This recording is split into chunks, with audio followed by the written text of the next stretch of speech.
Hi, I'm Gwen Jorgensen. I'm Olympic and world champion triathlete, and you're listening to the Physical Performance Show. And the winner is... Failure is not an option.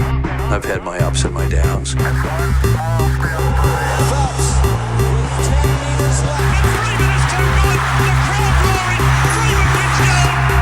think it's an absolutely breakthrough experience. Welcome to the Physical Performance Show, the show designed to inspire the pursuit of your physical best performance. I'm your host, Brad Beer. Listen in as we delve into how the world's top physical performers achieve their success, as well as the highs, the lows, and the journey of getting there. Let's get ready, set, let's go.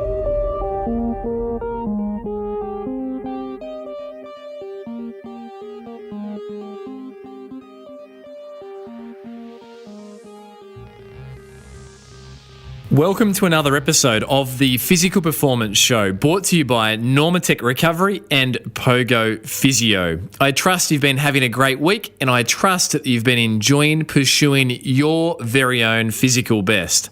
Today I share with you a conversation that I recently had with Gwen Jorgensen, 2016 Olympic Triathlon Champion. Gwen's triathlon resume is unlike very few female triathletes. It's incredible. Gwen won the World Triathlon Series Championship in 2014 and 15, has been named the USA Triathlons 2013 and 2014 Female Athlete of the Year, has been a dual Olympic US representative in the sport of triathlon in 2012 and obviously again in 2016, where Gwen took the Olympic gold medal ahead of Nicola Spirig, who incidentally had taken victory in London in 2012.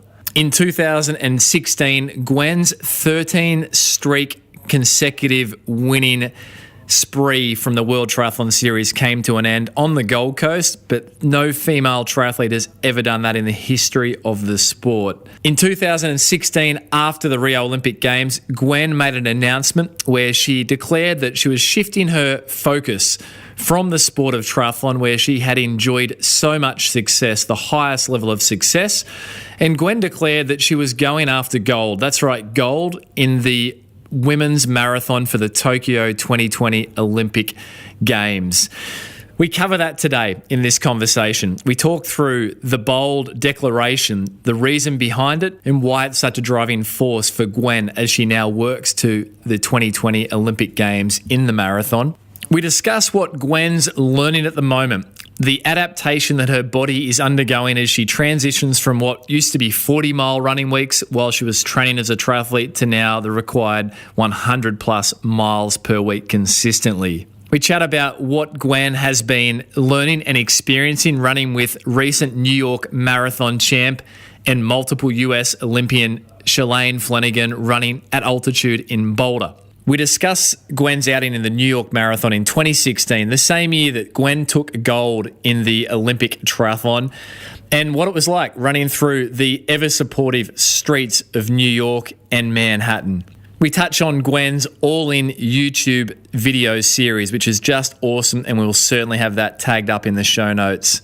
We talk tactics, strategies, and practicalities around training, strength training, heart rate training, rest recovery, and also the habit of journaling. It's all here in this episode of the Physical Performance Show. I know you're going to really love it. It's worth noting that Gwen is just the second Olympic gold medalist that we've featured on the Physical Performance Show.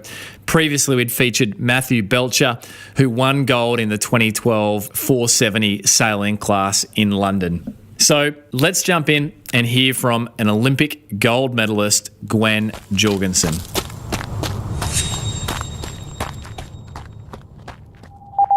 Gwen Jorgensen, this is an absolute thrill, and I know that when I popped your name up as a guest upcoming for the Physical Performance Show, there was so much interest, and it's obvious as to why. Firstly, thank you. I know little Stanley's sleeping, and Pat is no doubt in the background there making things happen as well. So thanks for your time. Yes, of course. Looking forward to this. Tell me, Gwen, what's one thing that you're learning at the moment, be that in life or be that athletically? I think I'm learning how to balance things. With a new baby, it's difficult to, I think, often find time to do everything necessary to stay healthy in athletics and stay healthy as well, I guess, just, making sure I'm getting enough time for myself. When you have a new baby, all the attention and focus is on them. And so, I think I'm starting to learn how to manage that balance a little bit better and to get a little more me time. And Gwen, staying healthy, I mean, obviously I'm a dad, as I mentioned before we started recording, of 2 young girls, and, everything changes for the better, but it's still a change all the same. And, as a professional athlete, as joyful as it is and as joyous as it is, you must have found that an adjustment. It's still an adjustment for you, obviously, sleep patterns and everything else. Exactly. Yeah. I used to be, thinking, okay, I'm going to do this workout. I'm going to come home, eat, and take a nap. And now I can't just snap my fingers and take a nap, because if Stanley's not napping, it's just a little more difficult, a little more planning. I'm breastfeeding him, so figuring out, when does he need to get fed, and kind of working workouts around that. And, the sleep and getting naps in is incredibly important to staying healthy in sports. And, as well, now I'm kind of I'm switching from the triathlon to the marathon, and I've really had to think one big change. And another thing I'm really learning just in sport is when you switch to that singular sport, you're doing it so much that your body really takes a big toll, and the amount of time I have to spend on prehab and strengthening and body maintenance work is, I would say, almost triple what I was having to do in triathlon, just because I'm running so much more. And that to many might seem, Gwen, the opposite, that you've gone from a multi-sport, three legs or 3 disciplines to a single discipline, that there should be less.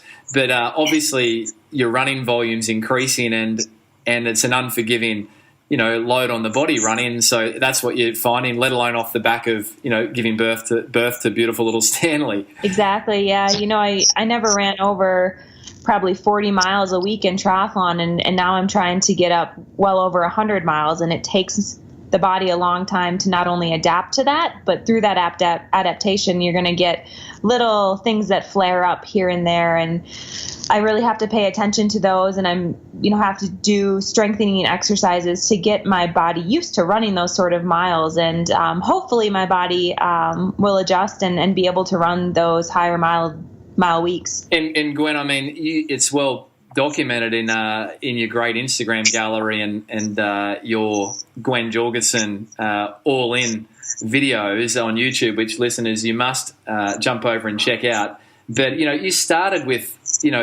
walk running off the back of giving birth, and now you're up to 100 miles. So from a typical base of 40 miles a week with your triathlon years. So what niggles have you had so far? Have you had to rehabilitate anything in this marathon journey so far, or is it just mainly trying to keep them at bay, the niggles? Yeah, I'd say if it's not one thing, it's another thing. But the major thing that probably has been sticking with me the most is when I was pregnant, I was running quite a bit, and I was 35 pounds heavier than I am right now, just because I was pregnant and had Stanley inside. And, I had a little small tear sort of in my Achilles. And so that hasn't fully gone away. So it's definitely healing, and I've been able to get it to get better as I've been running with things such as eccentric calf raises and other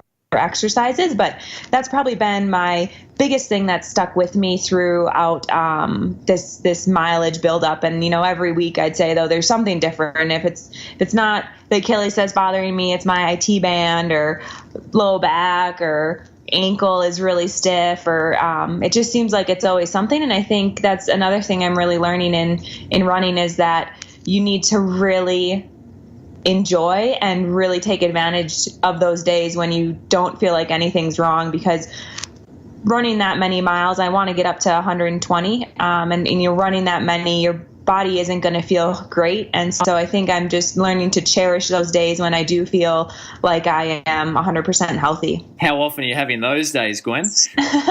Yeah, a couple times a week, I'd say, at max. Some weeks I never feel like that, and other weeks, I get a little on a few days in a row, I feel great, and I really, I don't overdo it on those days, but I just really enjoy those days.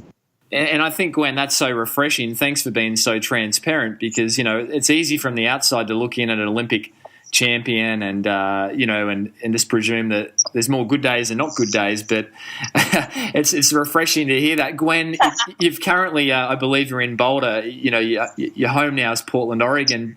You've been doing a bit of running with Shalane Flanagan, 4 times US Olympic representative, and obviously recent New York Marathon winner.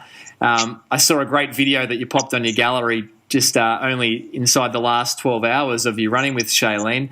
What's one thing, a continuation of the first question, that you're learning from training and time with Shalane? Yeah, it's been great to be able to do some running with Shalane. I believe, she's a world standard on the marathon training. And so, I'm going into these workouts and I'm running some weeks half of what she's running, and she can still drop me. So that's, pretty, humbling, I guess you could say, but it also gets me really motivated and excited to keep pushing myself further. And, I've learned, from her, the importance of keeping that body healthy. And she as well, in triathlon, I never really focused on times. It was never outcome based. Never went to the track and, we're timing things. And in this training with Shalane, she, will go to the track 1 or 2 times a week. And those 2 sessions are really key and really important. And a lot of that, she bases it off of certain times. And she really tries to hit, marathon pace or a faster than marathon pace. And so that's been a little bit of an adjustment for me, and something that I'm learning to incorporate into my training is being able to take your easy days easy, but then when you show up at the track, be ready to go and do have a little bit of focus on the outcome, but as well as the process. Yeah, wow, it's great wisdom there. In terms of, Gwen, your like some of those track sessions, what's been an example of a track session that you've recently done? So actually, when we first came up here to altitude, we actually took 2 weeks where we didn't do any workouts. But Shalane would still go to the track once a week and do some strides and things like that to open up. And so I did that as well, just to kind of keep the body knowing what it feels like to have that higher pace. Because if you don't do that up-tempo stuff, sometimes you can get a little sluggish when you're running. But so I did a track workout the other week that was a bunch of 400s. It was 20 400s, where just kind of went whatever I could do. And then we did like a recovery of like 60 seconds. And I was going separate than Shalane. Shalane was going much faster than me. So that's brilliant. In terms of, Gwen, the Olympic marathon aspiration, Tokyo 2020, you announced to the world that you were retiring from triathlon after reaching the pinnacle, the gold medal in the Rio Olympic Games. Aspiration-wise, you've proclaimed, you're going for gold, and why would you go for anything less, right? But does that excite you or daunt you, or is it a combination of both? It definitely excites me. It's something I thought long and hard about, and what I wanted to do after the Rio Olympics. And, I got pregnant, so that it gave me a little bit more time to think about what I wanted to do. And I talked with Patrick. I talked with my old coach, Jamie. And running and trying to be successful in the marathon is something that I've been thinking about for years. I first told Patrick about that passion of mine, I think in 2013. So, I've been thinking about that for a while, and I just felt like I had never reached my potential in running, and I want to see how good I can become. And putting that goal out there of wanting to win gold in Tokyo is, really confronting, I think, for some people. And I think some people, you can interpret it in different ways. But for me, when I put a goal out there, I do it because it holds me accountable. And it gets me excited and motivated every day to wake up and to put in that work. And I really hope that me being able to say that goal also encourages other people to set a goal, say it, and then get after that goal and try to achieve it. And obviously, Gwen, there is no failure in either way in going after it. And I love that about your journey. And, it parallels, I guess, your 2012 London Olympic Triathlon campaign, where you had the flat tire, finished 38th. And from what I've heard and researched, that was a real turning moment for you, where you then turned to your team, Jamie/Pat, and said, you know what, I want to go after getting the best out of myself come Rio. Exactly. Yeah, that was definitely a turning point in my triathlon career. So it's pretty exciting to, be able to turn something that may have been a disappointment into something that I consider was the best thing that could have happened to me in triathlon, because it really forced me to join Jamie, have Patrick come help me out, and it really changed my whole approach to triathlon. And Gwen, with the, your journey to Tokyo 2020, the marathon, you're clearly hitting some good indicators, right, with the running, a PB in your first track race, I believe, for many years recently. I think it was in Seattle, running a blistering 15:15, the second fastest time in the 2018 calendar year. So what was the emotion like after that race? Was that a little bit validating that, you know what, I'm going in the right direction? I wasn't validated by it for the marathon. The 5K is completely different than the marathon. I was very happy with that result, and I felt like that was what my training indicated I could do. So I was happy with it from that standpoint. But at the same time, racing a 5K on the track is so different than racing a marathon. And, the biggest challenge for me is going to be staying healthy while running 120 miles a week, which I am not even at right now because I can't be healthy running that right now. So, and by healthy, I mean injury free. So, I think for me, it's challenging because I want to, be able to snap my fingers and be able to do all the work right away. And with running, you can't just do that. You need to slowly progress. And so I'm teaching my body to withstand the load. And, I'm hoping upcoming I'll be able to do a half marathon maybe sometime soon. And I think that would be maybe a better indicator of if I'm on the right track or not. Yeah, and I think it was a 37-second PR for you on the track, or the 5,000 meters. And I guess that, at least gives you the confidence that, there's change happening even in a short period of time. Yes, that's definitely true. And, I really felt like one reason why I wanted to do this is I felt like I hadn't reached my potential in running in all regards, from, the mile to the marathon. So to be able to see that I am progressing is something that is very encouraging and keeps me motivated to keep on this track for sure. Now, tell me, Gwen, the marathon, there's a love for it there, and, you could try and realize your potential across a whole range of distances in running. You could go to the track, you could stay on the road and do halves.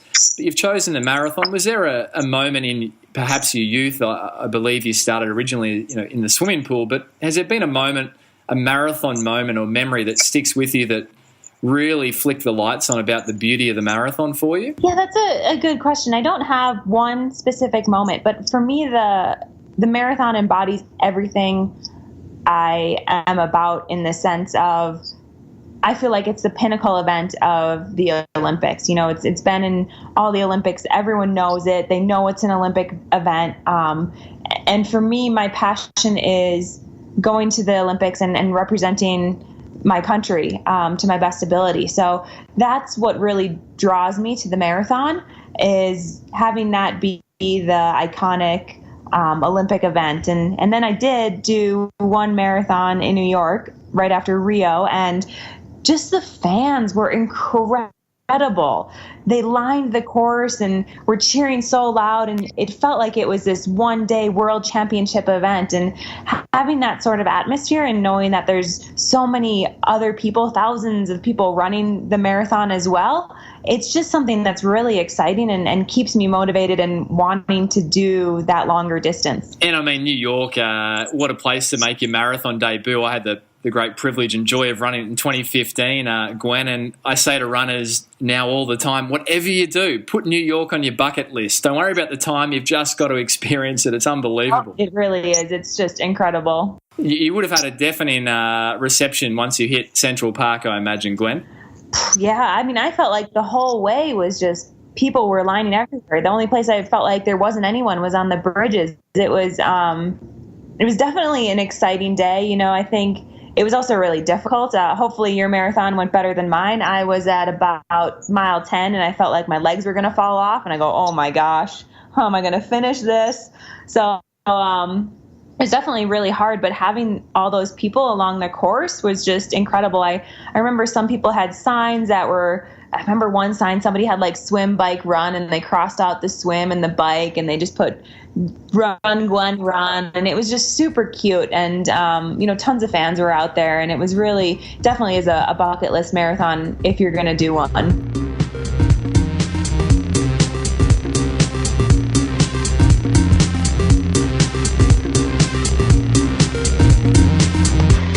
You're listening to the Physical Performance Show, and Gwen Jorgensen, 2016 Olympic Triathlon Champion, share around the highs, the lows, and the learnings of her incredible career to date. Support for today's show comes from Normatec Recovery. Normatec is the leader in rapid recovery systems designed to give a competitive edge to the world's elite endurance athletes. The Normatec Pulse recovery systems are dynamic compression devices designed for recovery and rehabilitation. Normatec uses its patented pulse technology to help athletes recover faster between workouts and after performance by reducing muscle soreness and improving circulation. It's simple. Get fresh legs faster with Normatec. Listeners of the Physical Performance Show can enjoy 5% off all the Normatec product range by jumping over to alphasport.com, and there you can enter the promo code POGO, POGO capitals, to receive 5% off any of the Normatec recovery range. Get fresh legs faster with Normatec. Support for today's show, as always, is lovingly brought to you also by Pogo Physio. We exist to help you get back to your physical best following injury. We want everyone who walks through the doors of Pogo Physio to cross their physio finish line. That's where we high-five you and tell you that you finished rehabilitation and celebrate the fact that you're back to being your physical best. In addition to traditional session-to-session appointments, we offer industry-first models of care, including our unique 2, 6 and 12-week fixed-fee, unlimited access finish line programs, and also our Wellness Booster monthly packages. Wellness Booster packages are designed to help you save money and recover faster. They include remedial massage therapy, physiotherapy, clinical Pilates, and also use of state-of-the-art equipment such as the anti-gravity Alter-G treadmill, starting from an incredibly low $195 per month. To find out more about Pogo Physio and its services, it's simple. Jump over to pogophysio.com.au. Now let's jump back to Gwen Jorgensen sharing the highs, the lows, and the learnings from her remarkable career. Gwen, talking about placards, run, Gwen, run.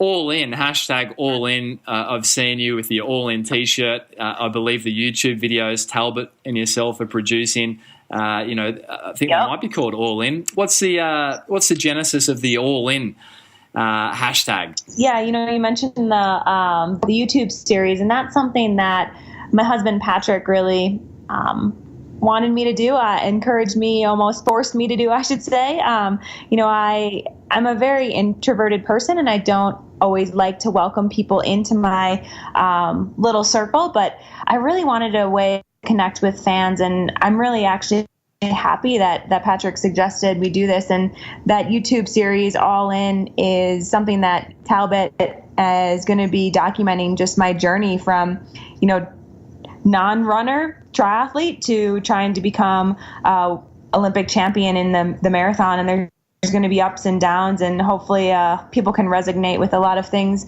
through that series. But yeah, the all in thing is just investing and completely going all in. I'm not going to be doing triathlons on the side, and I'm not going to be try to be doing any other things. I'm just totally focused on trying to become the best marathon runner that I can be. And that includes nutrition, surrounding myself with the world's best runners and coaches, and, just doing all the little things right. I don't have a ton of time before the Olympic trials. And so, it's really coming up quickly. So I really have to make sure that I'm investing and doing everything I can and going all in this marathon journey. It's an interesting world you live in. You're a professional athlete who, loves your sport, gets joy and satisfaction from it, but you're also a public figure. So I guess it's finding that balance of how much you let in and how much you don't let in. And it's a tricky world, right? It is a very tricky world. And, I always wonder if my son Stanley is going to grow up and hate me for putting so much of him on social media, but he's just so darn cute. And he's such a huge part of my life that, I do want to share that because it's just he's a huge part of my life. So, there is that tricky balance, and I don't know what's best, and I'm just doing, what feels right in the moment. And that's, as a parent, that's the best you can do. That's what we all do, isn't it? And I know I have those feelings with my girls, but it's the world we live in, and I think you're doing it really well, Gwen. So be encouraged. Thank you. Gwen, in terms of another placard, I love your shirt that feelings don't dictate outcomes.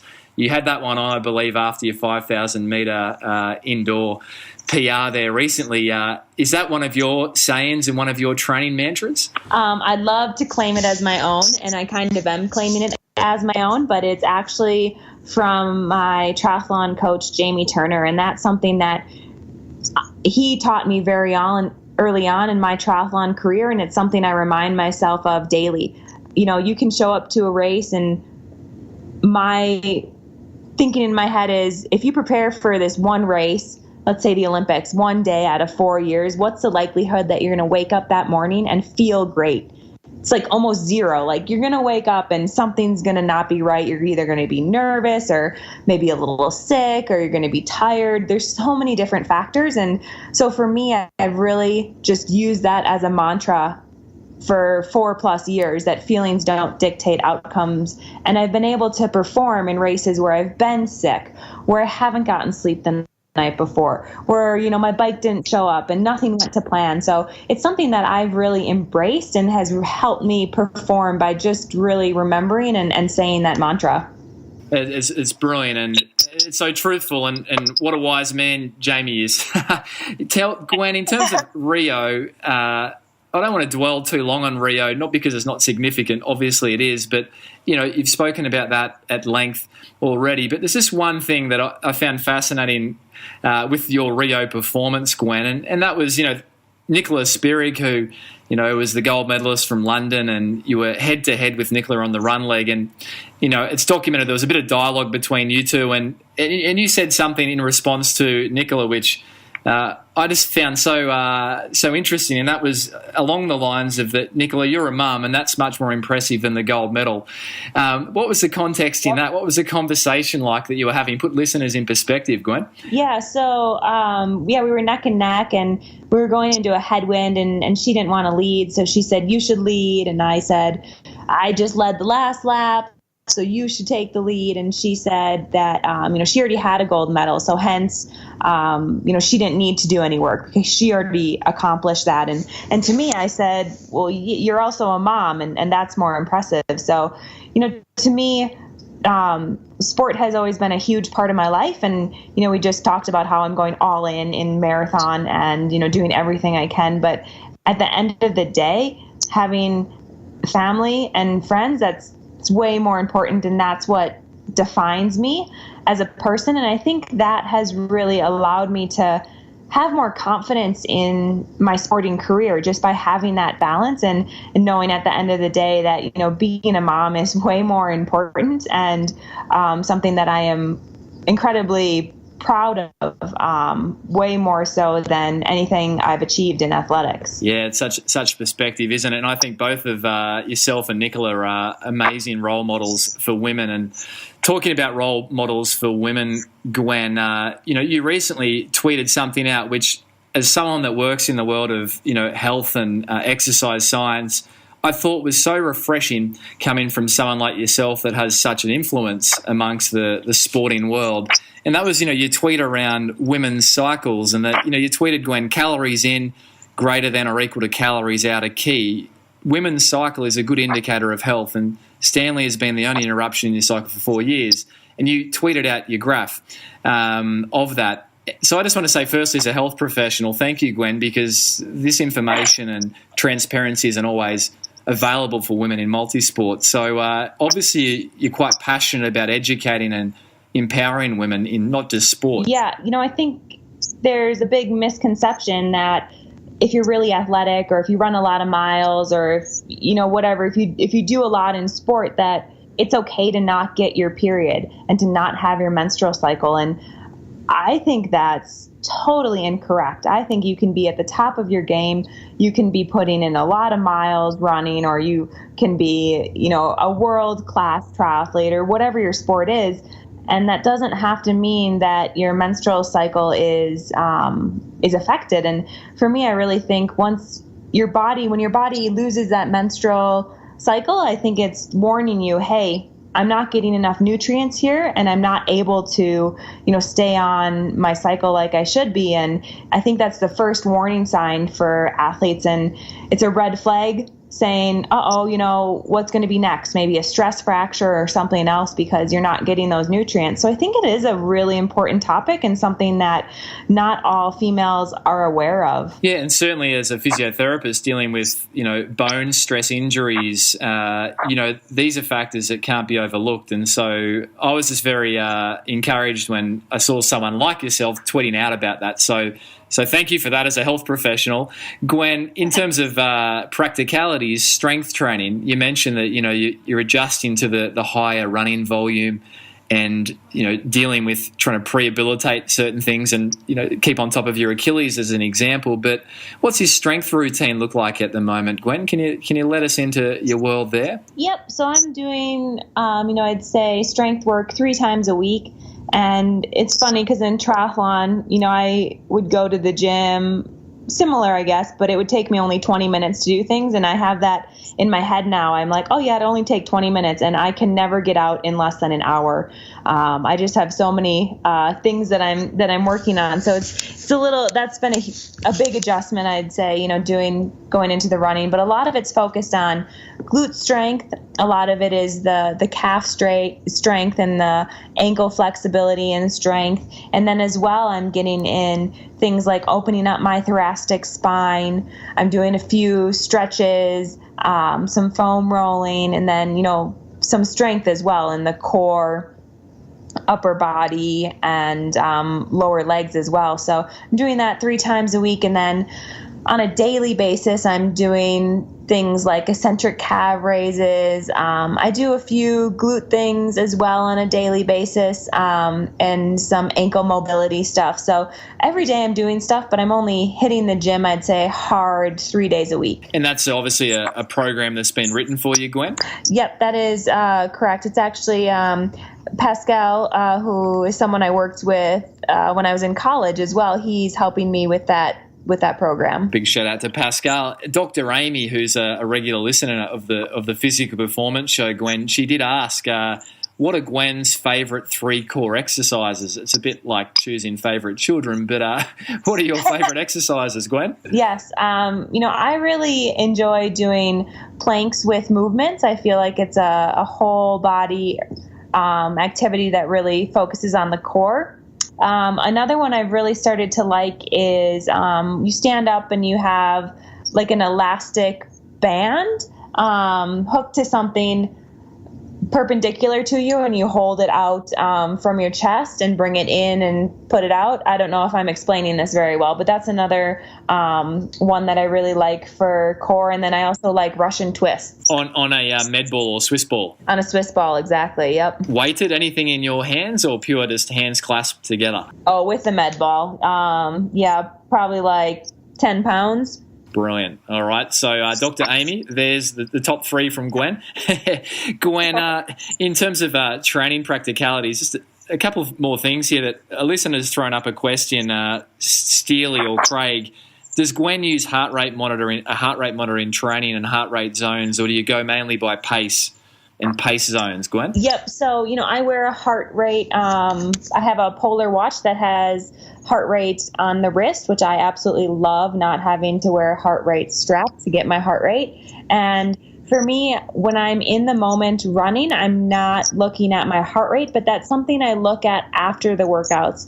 And I actually use my heart rate more on recovery runs than hard runs. So if I get back from an easy run, I just check and make sure that my heart rate isn't, I don't want an average of 180 on an easy day. And that's something my heart rate is able to indicate towards me if I'm recovering well. And that's really how I use heart rate. And I'm sure after you started your runs with Shalane, and I know I'm Australianising Shalane, you say it so much prettier than I do, your heart rate zones were probably a little bit higher, I imagine, on the first few runs with Shalane, I say. Oh my gosh, yeah, so much higher, than in triathlon for sure. And, that's because my pace is higher. In triathlon, on my easy days would run 9-minute miles, and easy days now are more like 7:30 miles. So, there's that adjustment, and my heart rate is definitely a little bit higher. You're listening to Gwen Jorgensen, 2016 Olympic Triathlon Champion, now chasing 2012 Olympic gold in the marathon.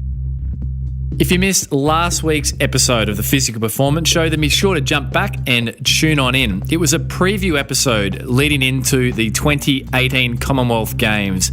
At the time of this recording, the Games are well and truly underway, with many of the guests that have featured in the preview episode having competed and experienced success. If you did miss the preview episode, then it was a great insight into preparations around a major meet and competition for 8 of the incredible Aussie athletes. Commonwealth Games, as I said before, has never been a stronger field for race walking. Usually a lot of the Commonwealth Games events, there's quite a few countries missing, or perhaps they sometimes don't send their A runners or their best athlete. We've got English walkers, we've got South Africans, we've got Canadians all ready to go. You toss in the mix, there's 2 Kenyan walkers who have gone a little bit under the radar. You've got a full contingent from India. To tune into the full episode and explore the archives of the Physical Performance Show, be sure to jump over to pogophysio.com.au or explore the archives from your favourite podcast player. Now let's jump back to Gwen Jorgensen sharing on the highs, lows and learnings from her incredible career to date. Gwen, just on the training side of things, before we throw into a performance round, in researching this, I came across something, and I can't recall the source, but I thought it was really interesting about your journaling habits, and that you would jot down 3 things that you did well, 3 things you'd like to improve on daily. Since giving birth to little Stanley, is your journal still part of your routine? It is. That's another one we can thank Coach Jamie for. He's that instilled that in me when I first started working with him. And yeah, I still have that journal going. There's a little blip in there when I had Stanley, about 2 months, I'd say. I wasn't very good at writing things in there. I was, struggling just to walk to the bathroom during those times. So, just was recovering. But yeah, now that I'm back training, I'm definitely writing those 3 things I could improve upon and 3 things I could, that I did well for the day. And I always try to make those process-based, so I don't say, I did my best 4-mile tempo today, or I had my fastest run. It's more things like, when I was tired, I focused on relaxing my shoulders. I focused on just getting through the next mile, and then, taking it the next mile chunk, and things like that, things that I can control versus pace. It's more about technique and process-based things that I'm writing down. And where did that habit come from, Gwen?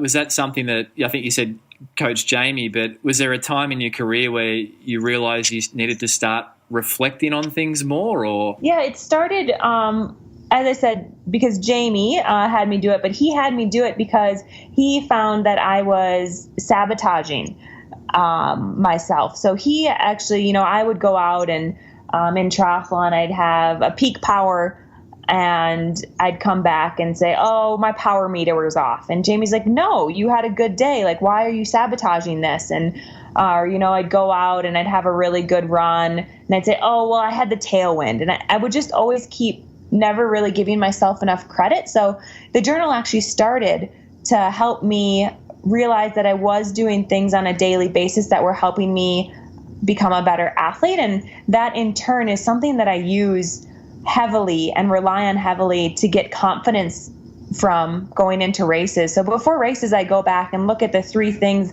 every day that I did well leading into that race. And that gives me a lot of confidence for the race that I'm preparing for. And I'm not sure if you're aware of this, Gwen, but Craig Alexander, Crowie, I had the privilege of catching up with Craig just literally a week ago, 7 days ago, and Craig actually shared the same activity that he did as a confidence boost leading into major races, where he'd reflect on his handwritten paper diary and he'd go back through sessions and notes and take confidence out of his preparation leading into a major race. Yeah, I think it's really important, and I think a lot of people in general, we're used to looking at the negatives because we want to improve. And as an athlete, you need that sort of ability to say, oh, I can improve, I can do things better. But at the same time, it can't be like that every day. And you can get confidence, so much confidence by looking back and seeing the things that you did well. So I'm sure, Crowley's out there and I'm out here writing things down every day in a handwritten journal. And I'm sure there's plenty more athletes out there who are doing it. Yeah, absolutely, and go the handwritten journals, Gwen. I think it's a beautiful archived treasure. It is, yes. I just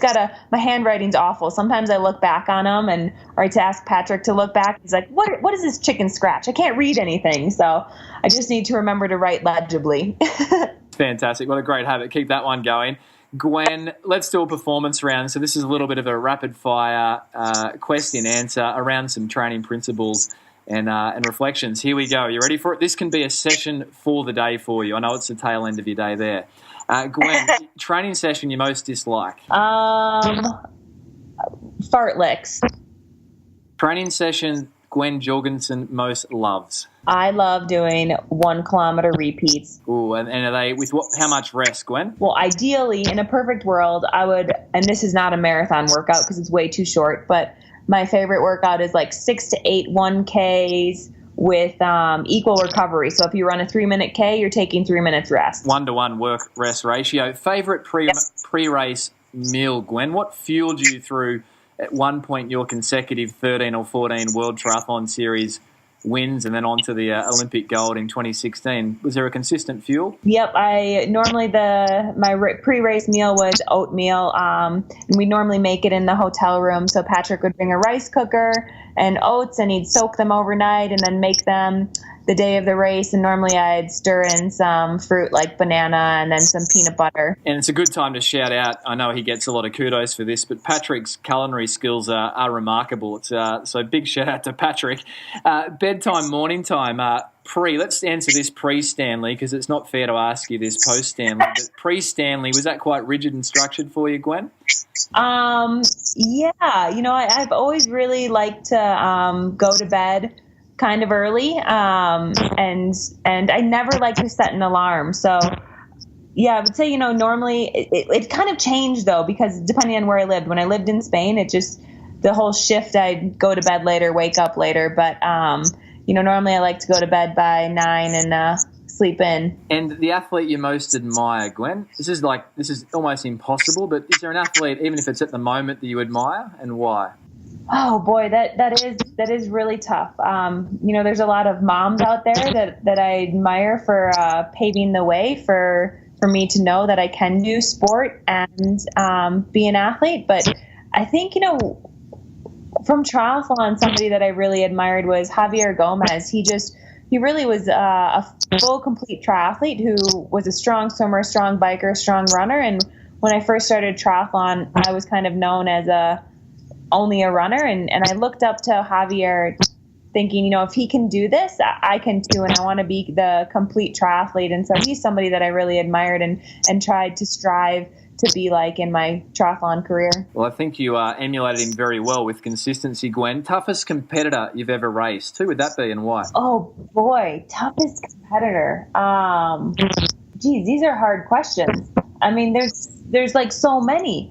I think I'm just going to say Nicola Spirig because I wasn't given the opportunity to race her very often, and she as well didn't race that much. So I didn't learn a lot about her. So it was tough to be able to go into the Olympics not having raced her for 4 years and having to try to respond to her when I didn't know what her racing style was like. Yeah, I mean, and I looked from the sidelines, at that and thought, wow, that's quite a dynamic. You're running for the gold and you've got a competitor that you haven't raced for many years. It was the Olympic champ. So, they're high-pressure situations.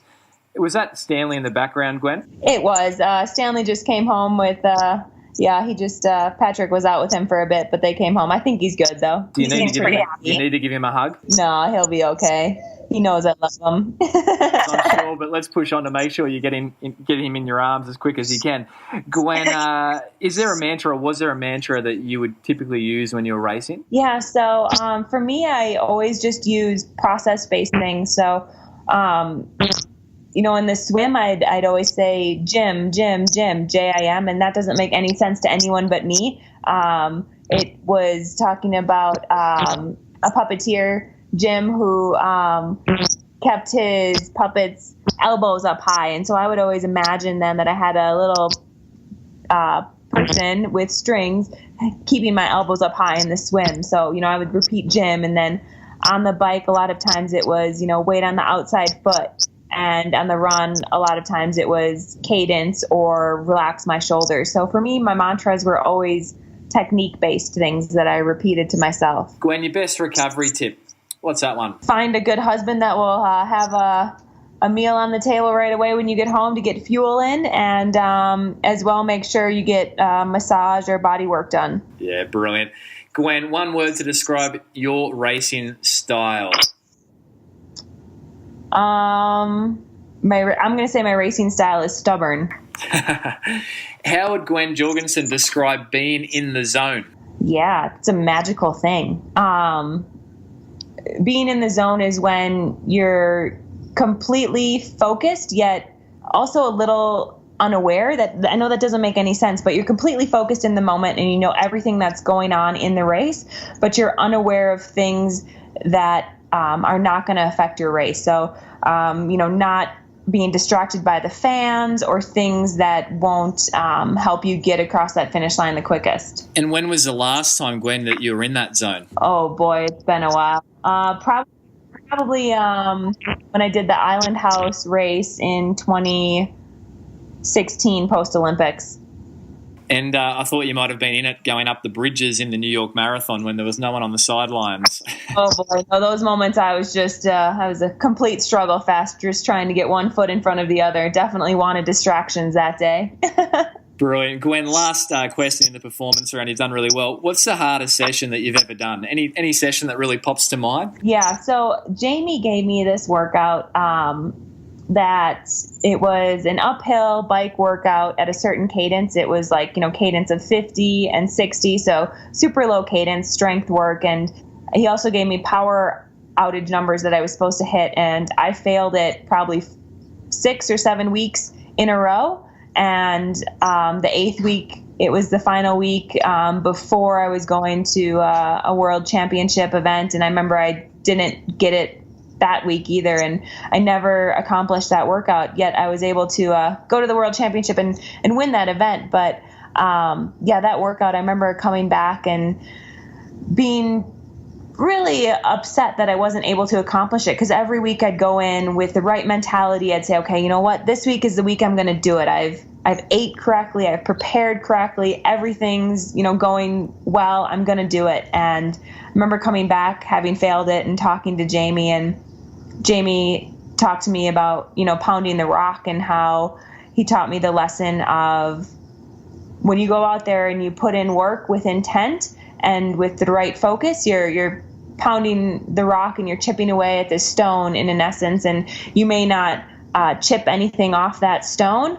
that day, but know that you're working towards chipping off that stone, and eventually you will make a breakthrough. So that was probably my hardest workout I was ever given, and I never was able to accomplish it, but I learned a huge lesson that I carry with me to this day from that workout. And it's amazing, one of your fellow Wollongong Wizard former training partners, Aaron Royal Bugsy, shared about that rock to Gwen. So there's certainly a lot of teaching coming from Jamie Turner with the Wollongong Wizards. Yeah, he has taught me a lot, and I'm definitely going to miss a lot of those things.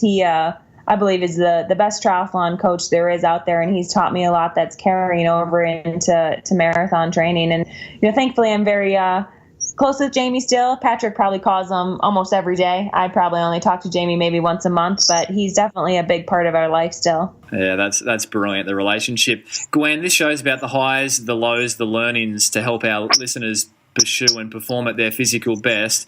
I don't want to be making an assumption as to the high of your career, but can you quickly touch on the highest part of your career and maybe the darkest day you've had in your career to date before we throw to a few final questions? Yeah, I think there's probably two highs. There's the Olympics and winning that, putting 4 years into one event one day and being able to perform on that day is incredible. And I just have my team around me, Jamie and Patrick and, the physios and my sponsors to thank for that.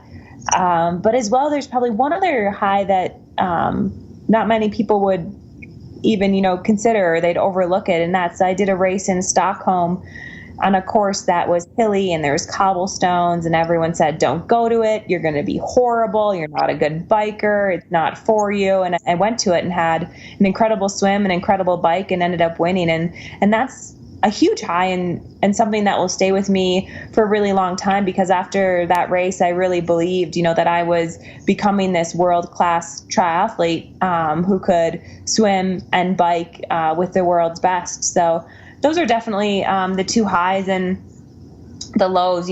Something I love about sport is a lot of people forget the lows, except for the person that goes through them. I could name off tons of lows in my career, but I doubt a lot of other people could name them. So, there's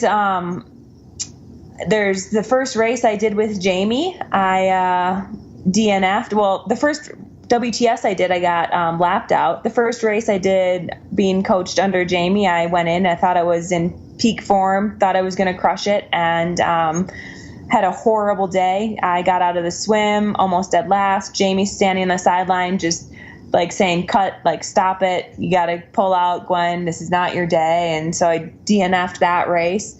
And, then there was also races later in my career. One of them when I got 12th in Auckland, and then following that up 3rd in Cape Town. And both those races, I felt like I went into them very prepared, but something was off mentally and I wasn't able to execute because mentally I wasn't on my A game. And those are pretty lows for me because I thought, okay, maybe I don't have what it takes to do this, and then maybe I should quit. So, I actually considered quitting the sport right before I had my big, long winning streak. So that was probably a big low in my career. And was that quitting out of self-doubt and that, just maybe you didn't feel like you had what it took based on those performances? Exactly. Yeah, I looked at those and I just thought, I've done everything I could in training, and here I come to the race and I can't perform on this day. And I just thought, well, maybe I'm not cut out to do this. Maybe I'm a trainer instead of a racer. And if that's the case, I shouldn't be doing this. So a lot of it was that self-doubt. And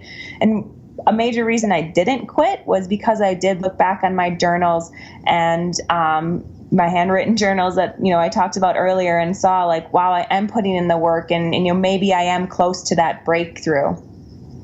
Gwen, thanks for sharing so transparently. Let's touch on the learnings. If you could speak, Gwen, to people that do feel like quitting at the moment, whether that's, an area in life, they're just, struggling, maybe their physical performance, what would Gwen Jorgensen's one bit of advice be to people in those camps at the moment? It's kind of a more than one piece of advice, but first I think you need to take 3 days away from whatever it is. And completely remove yourself. So, for me, when I had that time in triathlon, when I wanted to quit, Patrick and I went on a vacation. We didn't talk about triathlon. We didn't do triathlon. I just spent 3 days away from it. A little recharge, a little reset. You're not going to lose anything in 3 days, work-wise or otherwise. So just having that little reset is something that's really important. And then as well, find people you enjoy to do whatever it is you're doing. So whether that's, work life, or if it's athletics, find training partners or find coworkers that you enjoy hanging around and being with. And that's something that I really find encouraging and helping to get people through those hard times. Yeah, surrounding yourself. And that fits in with your Instagram post today about training partners, Gwen, so beautifully. Gwen, in terms of training people reaching their best physically, it's almost an impossible question, but I know you'll be able to get this one out. What would be the one piece of advice if you had to boil all of your learnings down over your remarkable career to date? What would Gwen Jorgensen's advice to listeners be to help them pursue and perform at their physical best? There isn't one piece. It's such a huge puzzle. It's definitely focusing on the process, not the outcome. It's finding a training group where you have training partners that hold you accountable and push you to be better. It's having a good support team around you, having, just people you believe are the best coaching you and helping you with your physio and your strength. There's all these different pieces. I wish I could say there was just one piece of advice, but there's just so much that goes into being the best you can be. Yeah, so no, look, well answered. Gwen, you've got a billboard being seen by millions or billions of people. What would be on that? What paragraph or words would be on that billboard to get a message that's important from Gwen Jorgensen out to the world? Oh, well, that's tough. I'd love to just get people active and, promote the healthy lifestyle. Earlier we talked about the importance of getting your menstrual cycle for women, and then as well, I think, being passionate, I'm very passionate about letting women know that if you're pregnant and post-pregnancy, you can be active. And I think just some sort of message around being active and how much that plays an important role in your health. Yeah, beautiful. Gwen, every guest, finally, of the Physical Performance Show issues listeners with a physical challenge for the week. So this can be entry level or it can be more challenging. What's Gwen Jorgensen's physical challenge to listeners for the week going to be? Let's do, I think, to get out there at least 5 days a week and do something endurance-based where the second half is better than your first half.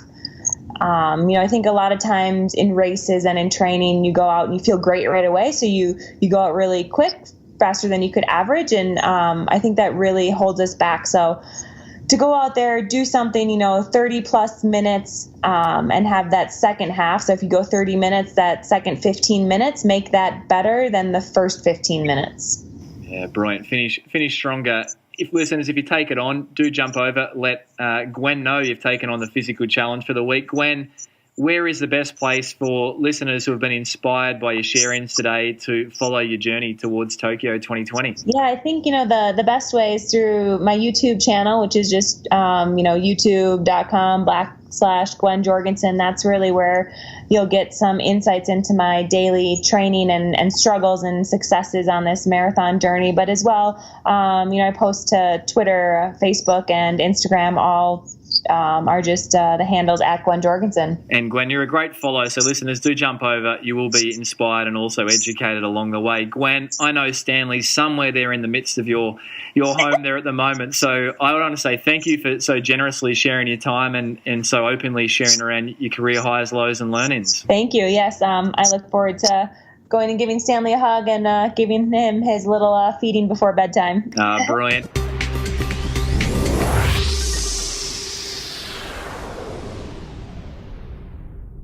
So there you have it, another episode of the Physical Performance Show. I trust you enjoyed today's episode featuring Olympic champion triathlete Gwen Jorgensen.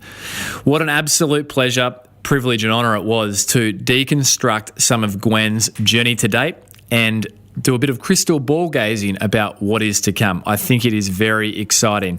In fact, just inside the last several weeks, Gwen tore up the track in a 10,000 metre outing, running sub 32 minutes for 10K, posting a very swift 31. In fact, at the time of recording, just several weeks ago, Gwen Jorgensen ran an incredible 31.55 for the 10,000 metre Stanford Invitational track event, taking the win, running what is her PR or personal best time, and certainly indicating that everything is on track for Gwen's journey towards the marathon in the 2020 Tokyo Olympic Games. So if you did enjoy the episode, please let myself and Gwen know. Feel free to tag us in on social media. Gwen is very easy to find on social at Gwen Jorgensen, all one word. If you'd like to peruse the show notes, and jump over to pogophysio.com.au, and there you will find videos from Gwen's career and also links to the All In YouTube video series that we referred to through the conversation. If today was your first time tuning into the Physical Performance Show, then a mighty welcome. If it was your 105th time, then welcome back and thank you for your ongoing support. If you enjoyed today's episode and you know someone who would benefit or enjoy it, then please share the love and feel free to send them a link to Gwen Jorgensen's episode. That would mean a lot to myself and also, of course, Gwen. Don't forget to hit subscribe if you'd like to get episodes each and every week automatically inside your listening device. Lastly, if you've been enjoying this show, please consider leaving a rating and review on iTunes. It's really simple. You can now do it on your mobile phone. Simply jump into the app, click on ratings and review after you find the Physical Performance Show. 1 star if you think it's okay, 5 stars if you've been really enjoying the Physical Performance Show. Massive thank you this week to Port Lincoln. Port Lincoln rated the show 5 stars, describing it as informative. Love the expert editions. Mike in Miami. Mike, thanks for taking the time. It means a lot. Really do appreciate it. A big thank you to the team who make the Physical Performance Show possible. That's Susan Wilkin on all things show administration, Matthew Olding on all things graphic design, and of course, Daryl Misson, our amazing audio engineer. Of course, another big thank you to the show sponsor, Normatec Recovery, for making this show possible. While podcasts are free to download, they are not free to produce, and Normatec's support certainly goes a long way in bringing this show to you each and every week. Don't forget to jump over to Alpha Sport to receive 5% off all Normatec products. I love hearing from you about what it is that you feel we can do better, or what it is that you like about the Physical Performance Show. I often receive comments on social media and, of course, via email, b.beer@pogophysio.com.au. We've recently just opened up a formal TPPS quiz, the Physical Performance Show, that is. You can go into the draw to win a $100 movie voucher at a cinema of your choice. The quiz is over at pogophysio.com.au/podcast. And right up until episode 115, you can go into the draw to win the $100 voucher. So I'd love to hear from you. Feel free to jump over, take the quiz, and leave some feedback. It's been a lot of fun to see the podsies of the week coming through. Don't forget to take your podsie. What is that, you might ask? Well, that's simply a screenshot showing the episode that you're listening to, tagged up to social media and tagged in with @Brad_beer. You can go into the chance to win a signed copy of my Amazon Running and Jogging You Can Run Pain Free. And they've been going out each and every week to successful winners of the Podsie competition. Finally, if you're into running or triathlon, you can now pick up your copy of my Running and Jogging Amazon bestseller, You Can Run Pain Free. It's available on Audible or iBooks, and of course in paperback versions via Amazon, internationally and also domestically inside Australia. To say thank you for tuning in to the Physical Performance Show, you can head over to pogophysio.com.au, and there you can pick up your copy for 50% off by simply adding in the promo code, one word, POD, that's POD, 2018, all lowercase, to receive 50% off the retail price of $24.95. It's 330 pages, packed full of the 5 steps that I've found over 12 years of physiotherapy to be the key processes that help runners do exactly what the cover promises, and that is to enjoy injury-free and faster running.